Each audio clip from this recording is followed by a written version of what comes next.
Panglima Angkatan Darat Iran, Mayor Jenderal Amir Hatami menegaskan kesiapan penuh negaranya menghadapi konfrontasi militer. Ia menyebut kekuatan rudal dan drone Iran tetap kokoh dan terjaga siap tempur melawan para musuh. Mengutip Tasnim pada 4 Agustus, hal ini diutarakan oleh Hatami dalam pertemuan bersama para komandan senior pada 3 Agustus 2025. Ia menyatakan bahwa Iran keluar sebagai pihak yang unggul dalam perang agresi terbaru yang dilancarkan oleh rezim Zionis, meskipun harus kehilangan sejumlah komandan militer, ilmuwan nuklir, dan warga sipilnya. Ia menilai bahwa musuh Israel tidak berhasil mencapai tujuannya.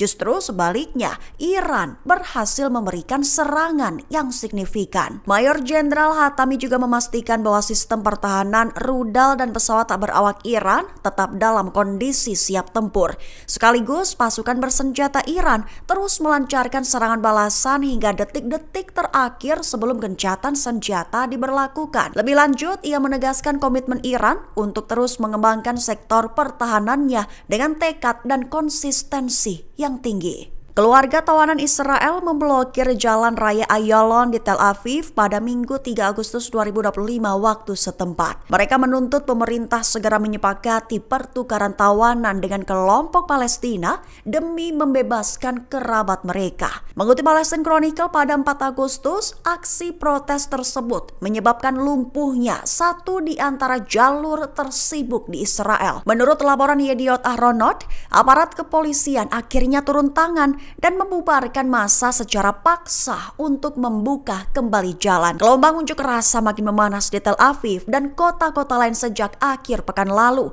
tepat setelah beredarnya video mengejutkan yang memperlihatkan kondisi tawanan Israel dalam keadaan kekurangan gizi parah. Sementara itu, pemimpin oposisi Yair Lapid melontarkan kritik keras terhadap pemerintahan Netanyahu yang dinilainya abai terhadap nasib para tawanan.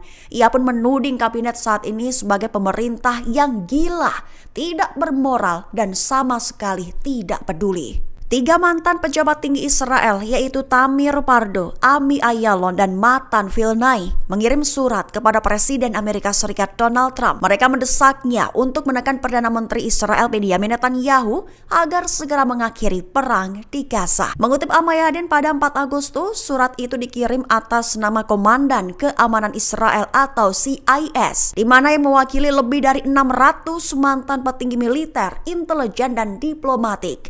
Mereka menilai tujuan militer terhadap Hamas sudah tercapai dan pembebasan sandera hanya bisa diraih melalui jalur diplomatik, bukan peperangan. CIS menekankan Hamas kini bukan lagi ancaman strategis dan sisanya bisa ditangani tanpa terus melibatkan perang besar. Mereka mendorong Israel menerima kerangka kerja Mesir, Arab Saudi, dan UEA untuk mereformasi Gaza bersama otoritas Palestina serta menawarkan penghentian perang sebagai imbalan atas pembebasan para sandera. CIS meyakini Trump punya pengaruh besar atas Netanyahu dan dapat membujuknya mengambil langkah politis, meski Netanyahu selama ini menolak tawaran Hamas karena pertimbangan politik dalam negeri. Iran secara resmi membentuk Dewan Pertahanan Nasional pada Minggu 3 Agustus 2025. Langkah ini diambil hanya beberapa pekan setelah konflik militer selama 12 hari melawan Israel yang disebut sebagai tantangan terbesar sejak perang Iran-Irak pada 1980-an. Mengutip Tribun News pada 4 Agustus, Dewan ini bertugas merumuskan strategi pertahanan Iran secara menyeluruh.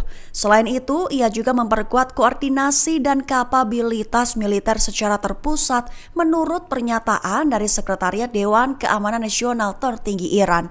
Dewan ini akan dipimpin oleh Presiden Masoud Pezeshkian. Anggotanya mencakup tokoh-tokoh penting seperti Ketua Mahkamah Agung, Ketua Parlemen, pimpinan militer termasuk Kepala Garda Revolusi, Angkatan Darat, Menteri Intelijen, serta perwakilan dari kementerian terkait. Pemimpin tertinggi Iran Ayatollah Ali Khamenei juga akan memiliki 2 wakil dalam dewan tersebut. Menurut Fox News, pembentukan dewan ini merupakan bagian dari reformasi struktural keamanan Iran pasca perang. Tujuannya adalah untuk memperkuat kesiapan militer dalam menghadapi ancaman lanjutan dari Israel. Amos Yedlin, mantan kepala intelijen militer Israel, memperingatkan bahwa ambisi kemenangan mutlak berdampak buruk bagi negaranya. Menurutnya, obsesi tersebut justru mendorong Israel menuju kehancuran strategis dan krisis politik jangka panjang. Mengutip Palestine Chronicle pada 4 Agustus, hal itu diumumkannya dalam wawancara dengan Channel 12. Ia menyebut Israel kini kelelahan, terisolasi, dan tanpa arah, sementara Hamas tetap bertahan dan para tawanan belum dibebaskan. Yadlin menyebut tak ada perang modern sejak 1945 yang berakhir dengan kemenangan total dan tanpa strategi politik realistis. Israel disebutnya beresiko jadi negara paria. Ia juga menyoroti hilangnya dukungan global termasuk dari Amerika Serikat dan menyalahkan Netanyahu atas kegagalan diplomatik dan absennya rencana pasca perang. Sebagai alternatif, Yadlin mendorong strategi kemenangan cerdas lewat dukungan internasional, pertukaran tahanan, rekonstruksi Gaza bersyarat, dan jaminan keamanan dari Amerika. Ia menutup dengan peringatan, mengejar ilusi kemenangan total hanya akan memicu bencana politik baru bagi Israel.